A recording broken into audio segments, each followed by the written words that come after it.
This series is made possible by the people who have bought the game in the App Store. Thanks heaps, guys. Welcome back, everybody, for another exciting episode in which we're going to build a game. So, first thing is first, we are going to look at our game and I'll talk to you about some of the things that we need to fix. So when we play the game, you can see how the logs just like stand there. They don't actually go past the player. This might be cool if you were creating a game in which you were moving logs around, but for our purposes it's not going to be sufficient. So what we're going to do is we need to create a new layer. So if we go to tree, quick way to get into the layers input section is just to click on the prefab you want to work on, click on layer, click add a layer, and then we've got two more layers down here. So the first layer we want to create is player layer. And the second layer we want to create is log, just for the trees. Logs, trees, whatever. Yep, and then that should all be fine. Now I've created those two layers. Now we want to assign the tree layer to log. And we want to assign the player layer to player. So then we want to go to edit. We want to go to project settings, physics 2D, and you'll notice we have some more layers in here, and this is the collision matrix. Basically what collides with what. And we actually want to turn off the log or the player. I think it's default and log. Let me just check. So the logs now go past, which is exactly what we want, and these coins stay there. Now let's see if we can get hit by a log and if it collides with us. Yep, it definitely collides with us. Alright, that's exactly what we want. So it collides with the player, but it goes straight past and goes further down. Cool. Alrighty, so that is that setup. That was quite easy. And now we can start working on the actual collision script. So to do that, we're going to go to our scripts folder, not sprites, scripts folder, and we're going to create a new script, new C# script. I'm going to call this P for player underscore collide. Yeah, that sounds good. Open that bad boy up. Okay, so now we want to create a public static int, and we're going to call this health, and we're going to equal that to 3. Now we chucked the static keyword in here, and the reason why we did that is so that we can access it from anywhere in the application. Now this can cause problems if you start creating all variables as static, or you start using the static as a easy shortcut for most of your things, but it's just key to note that if you are going to use static, just be aware that you can cause some problems with that, especially if two things are trying to adjust that static variable at the same time. But in our situation, because we're creating a really simple game, it's just a really easy way to create a variable that can be accessed throughout the entire application without too much work. So yeah, just keep in mind that is generally better to do, only really good to do if you know what you're doing or you know how they work.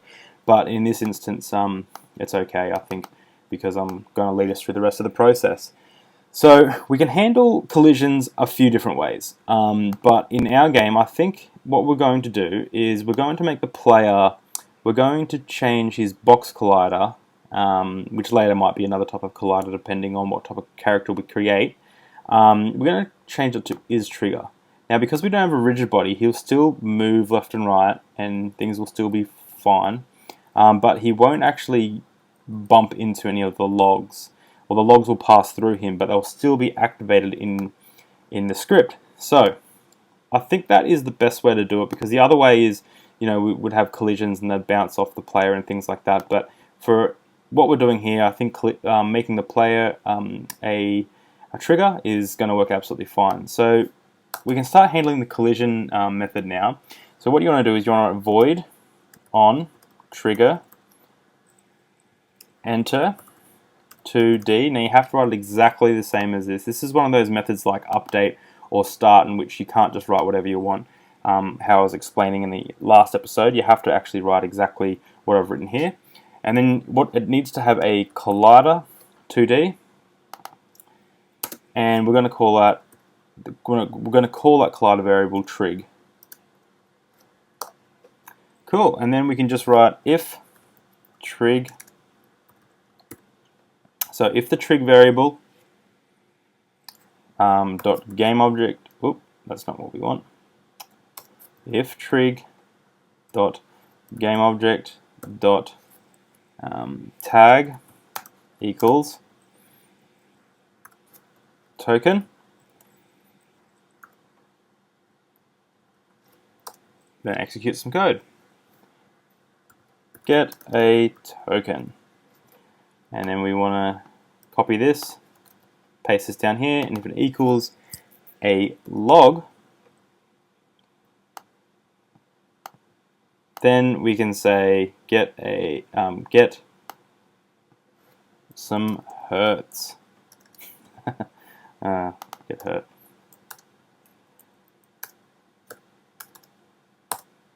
Wow.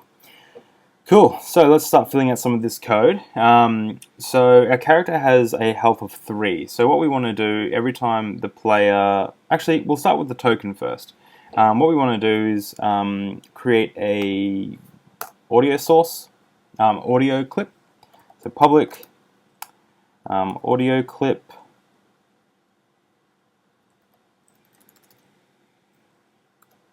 capital A audio clip collect token.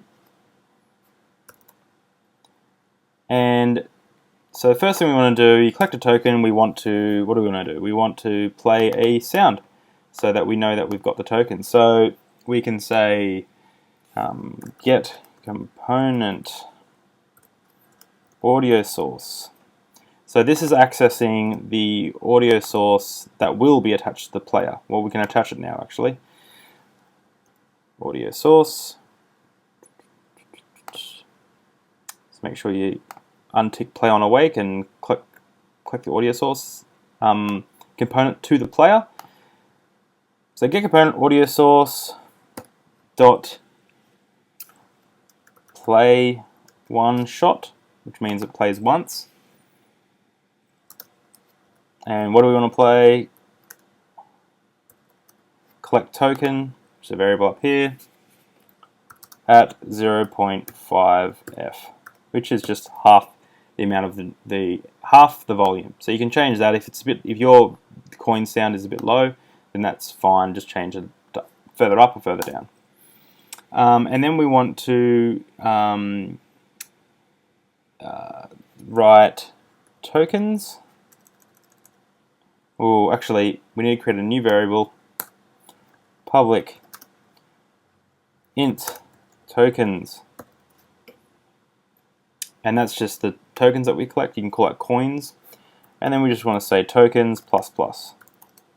So every time you touch a token, it increases the tokens by 1, and that's exactly what we want. And then we just want to destroy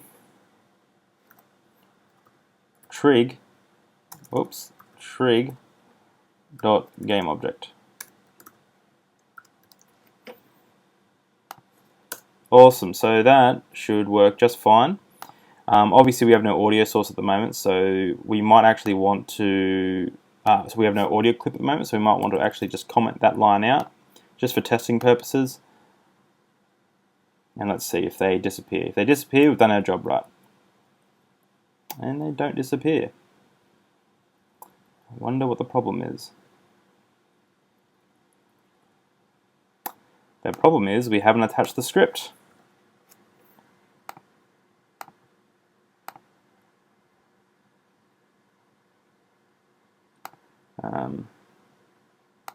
I'm just moving this up. It's telling me it's going to break the prefab, and then we just press apply. That's fine. So now it still is connected to this prefab. There was just Unity spacing out. I wasn't doing something the way it wanted me to. Alright, cool. So if we press play, let's see if it works. And it doesn't work. Are we getting any errors? Nope. What am I missing? Oh, so, sorry. Inside of the prefabs, we want to change our token. We want to go to, because what's happening is on trigger enter is finding is creating a variable called trig, and then it's saying if trig.gameObject.tag equals token. Well, we haven't actually defined tokens as being tokens. We could actually go in here and we could say, if trig.gameObject.name equals token, and that would be totally fine. But I think it's a bit better to use tag, because sometimes Unity changes the names inside the hierarchy as a clone if it's instantiated, and it's just a little nicer to work with tags. So same thing as layers, we want to go to tags, we want to go add tag, we want to add a new one, and we want to call it token. Did we use a capital? No, we didn't. Make sure it's not capitalized then. It's got to be exactly the same. Then once again, go back to token and assign it. Alright, now we should press play and it should work fine.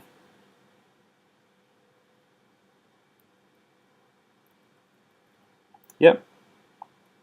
I don't know what's happening with that. Some of them, but one of them disappeared just then. Those disappeared.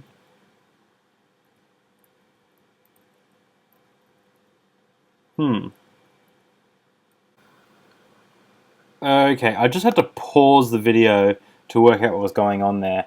Because apparently what was happening is sometimes the player was touching the tokens and nothing was happening, and it caused me 15 minutes of great frustration, but I figured out the problem. So turns out what I'd said in the earlier episode, that having a rigid body on the player isn't really needed. That is true, but in this instance, we actually do need the rigid body on the player to start awake, and just to be continuous, because for the collision detection. What that does is it helps our rigid body our box collider actually collide with the token. So now, as you see, all the tokens get collected by the player. Nothing is wrong. Everything is working fine. Whew! So sorry about that, guys. I had to work that out. But basically, all you need to do, go back to the player component and can attach the rigid body, and that will help with the collisions and how some of them were getting missed by Unity. Also, for the token, make sure the collision detection, maybe just turn that to continuous as well, and sleeping mode can just start on awake and continuous, and that should all be fine. Let's just test that out to make sure it works good. Yeah, we collect them just like you would expect you to collect them. Awesome. Alright, well, what we can do now is we can actually add our sound effect into our game. Well, actually, first we should probably test that it is working all fine. So if we press play without maximizing, and we go to the player collider script, you'll see that we have tokens here 0. Now I've got 1 because we collected a token, and 2, 3, 4, 5, 6, 7. See, it's working completely fine. So we know that the tokens it's actually working. We're actually collecting the tokens. Right here, it's saying, make the tokens go up and destroy the triggered game object after you've collected the tokens. But first, we want to make sure that the audio source is played.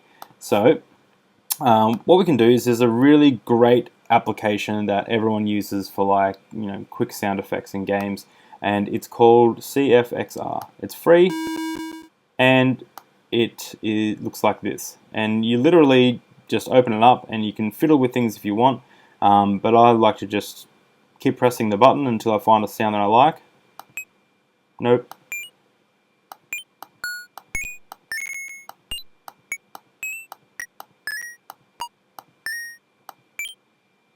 I like that one.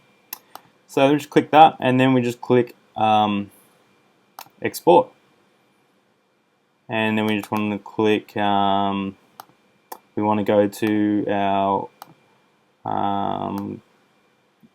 go to the folder that it's in. My one is in tutorials, Super Keegan, assets, and then we just want to, I'm just going to label this pickup /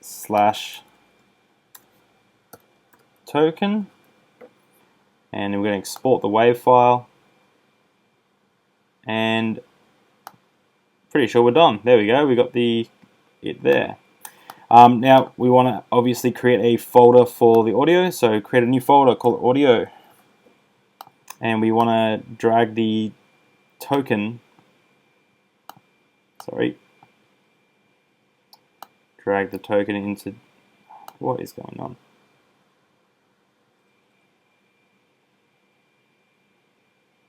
Oh, it's having problems with this slash that I put in there. So take that slash out, now put it into the audio. Alright.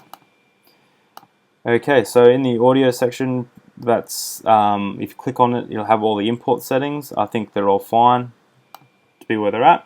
And if you go to player now, we can literally just drag this WAV file over to collect a token, and then whenever we collect the token, it should play that noise. Let's give it a go.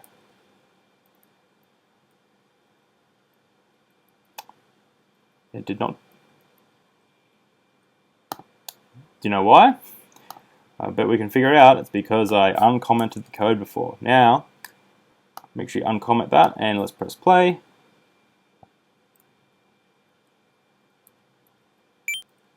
Awesome. Cool, now our game's starting to feel a bit more juicy.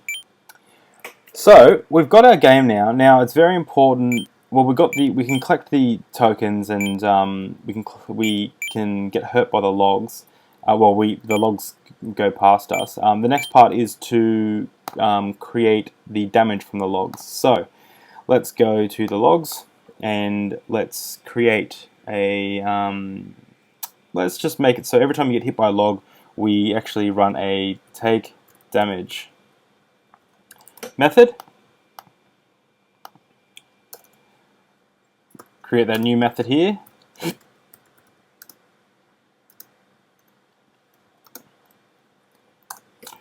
And the first thing we want to do is we want to go health minus. So that just decreases the health every time you get hit. And let's say we want to do the same thing with the audio source.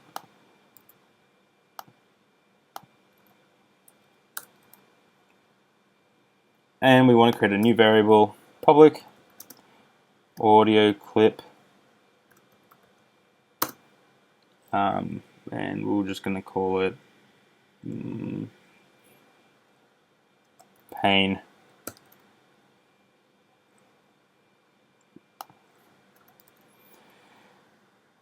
Cool. And then we can just change this to pain. Then inside of CFXR, we can just click on this button until we find something we like.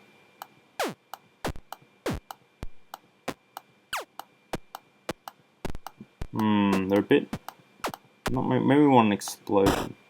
I like that.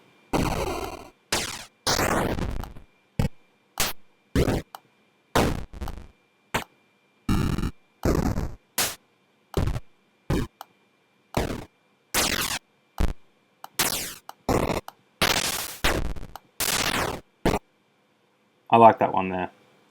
Export that, and we're going to call it pain, and we're going to put it in our audios folder straight away. Export the wave right there, and then in player we can just drag that over to pain. So then when we press play, notice that the static variables don't come up in the inspector. That's because they're static. Let's get hit by a log. Once again, got to make sure that we tag the log with the correct tag, add a new tag, press the plus button, call it log, go back to prefabs, go to tree, call it log, and whoop. And if everything worked fine, our sound should be awesome. Yep, it works fantastic. So that means that all the logs, every time they hit us, they'll make that noise, and every time we collect a coin or a token, we will get the rewarding token noise. And so this has added heaps to the game, and it's important that we've got to this stage before we started actually adding any good artwork, because now we can get a sense of what kind of game it is, how it feels, what art direction we should go with, things like that. Because if you go the other way around, like I explained in previous videos, it's really hard to actually create something out of your mind and into a computer fully formed. Usually you pick up a lot of stuff along the way that ends up forcing its way into the game, or things don't work out the way you'd hope them to. So prototyping is always a very important thing, and that's what we've done right here. We've prototyped the concept. It is fun to move left and right and collect these coins, and it's fun to collect the logs. It might not be the next Call of Duty or God of War, but it's still somewhat of a game, and as soon as there's a score in there, you can tell that people are going to want to try and beat their scores. So guys, I think the very next thing that we can add before we get on to adding artwork is we can create a really simple soundtrack, and I think that adds a lot to the game. So to do that, I build all my soundtracks in GarageBand. Now if you want, you can go to Fiverr.com or to a website and pay $5 or $10 or however much you want for a really good soundtrack. But I find that GarageBand is actually really, really easy to create really, really cool, good stuff in a short amount of time. So I actually use my iPhone to do everything on. So I'll show you how to do that now, and I'll show you how to create a song for the game in under 5 minutes, just by mucking around with good old GarageBand. So let's do that now. So if we go over to GarageBand,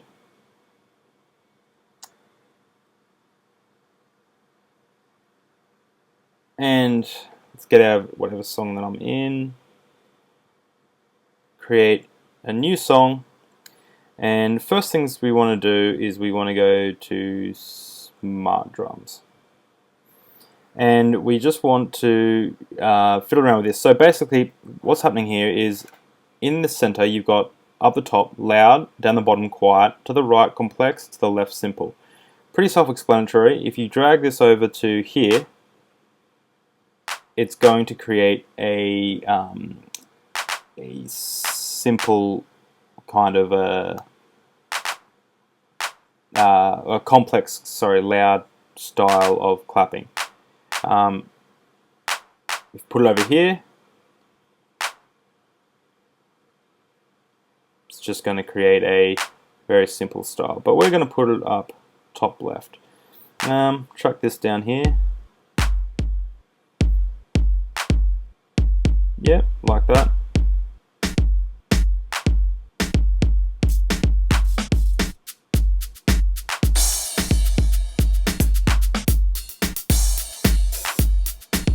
Oh yeah, that sounds good. Awesome. I'm going to change the tempo. Let's bring that up to 130.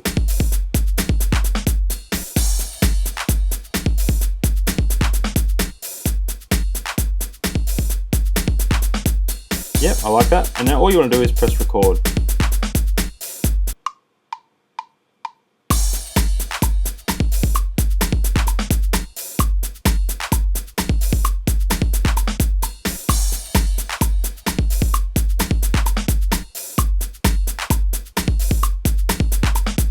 Awesome. Now it's done that, we can click this top left button and go into the I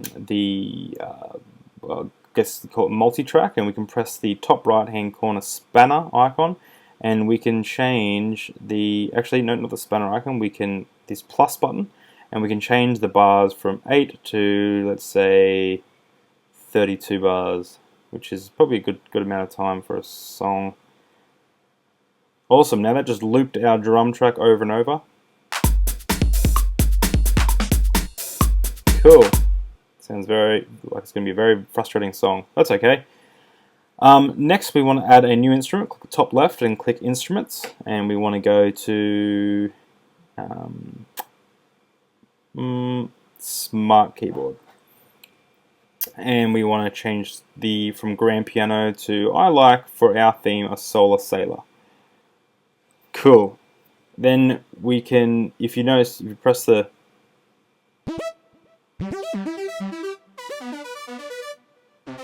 right, really cool stuff. But what we're going to do is we're actually going to cheat even further, and we're going to press this button up here, and in the top button that's blue now, and we're going to change it to cutoff. We're going to change that up to the top, and we're going to change autoplay on. And then when you have autoplay on, when you press, say, C,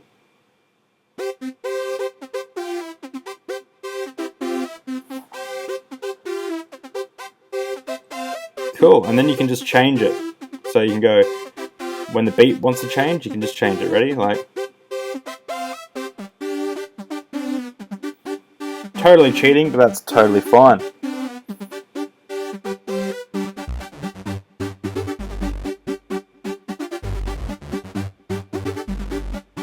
I like that. So I'm just going to press record on number 4.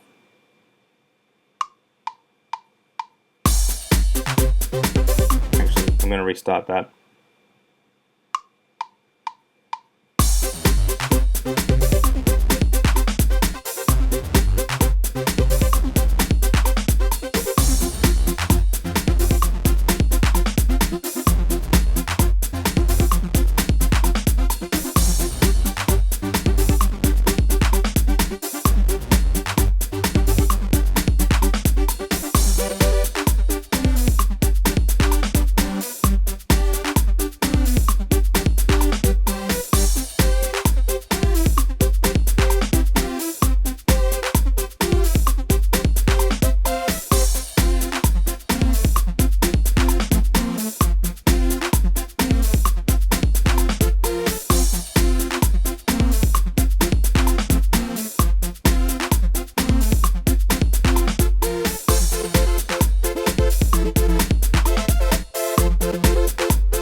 There we go. So now our song sounds like this.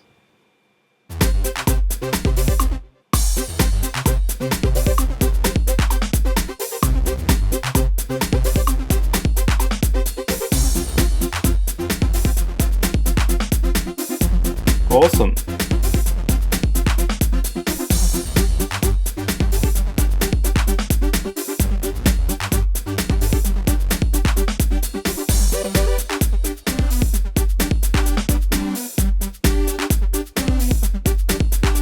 Awesome, I think that sounds sweet.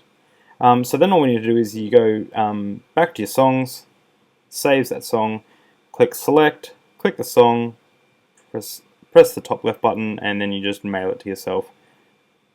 Okay, so once your song is downloaded, you can go to just type in M4A to MP3 converter.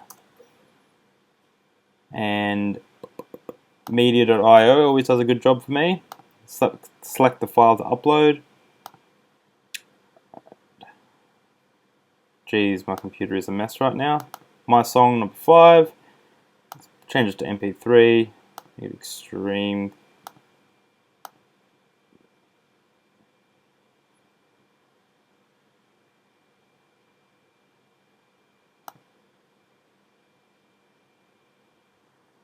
And it's up while it uploads. You can use any converter you like. I'm just showing you just a quick, simple way of doing it.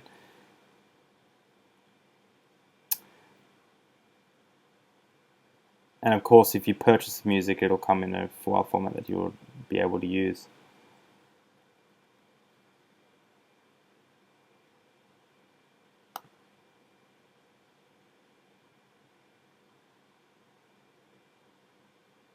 Awesome. So just download, and then it takes a few seconds to download. with my super slow internet. Awesome, and then we just go to downloads and we can click mysong.mp3, copy that. Or actually you can just click and drag it over to Unity. Let's go to the audio and MP3.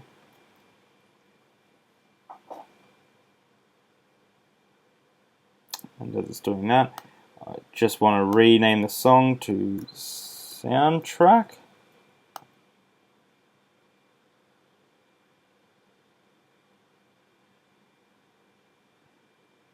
And then on the player, I'm pretty sure we can just add it to the player's audio source. So if we just clicked Soundtrack, add that into the audio clip, and click play on Awake, the volume might be a bit higher, so let's drop it to 1.3. Press play. Awesome, and it works perfectly fine. We get hurt when we hit the logs and we collect coins or tokens, and we can hear the sweet soundtrack that pumps us up. Awesome, guys. Well, join us next video and we'll continue with this project. Please like, favorite, subscribe, do all that kind of stuff. It really helps me out, and I'm really thankful for it. It's really awesome to hear some of you guys are doing so well with the coding and getting better and learning heaps. It's really awesome to hear. If you've got any questions or comments, leave them in the description down below or send them to me on Twitter. Usually it's quicker to hit me on Twitter than in the comments, and I'll try and get back to you as soon as possible. Alright guys, see you next episode. Peace!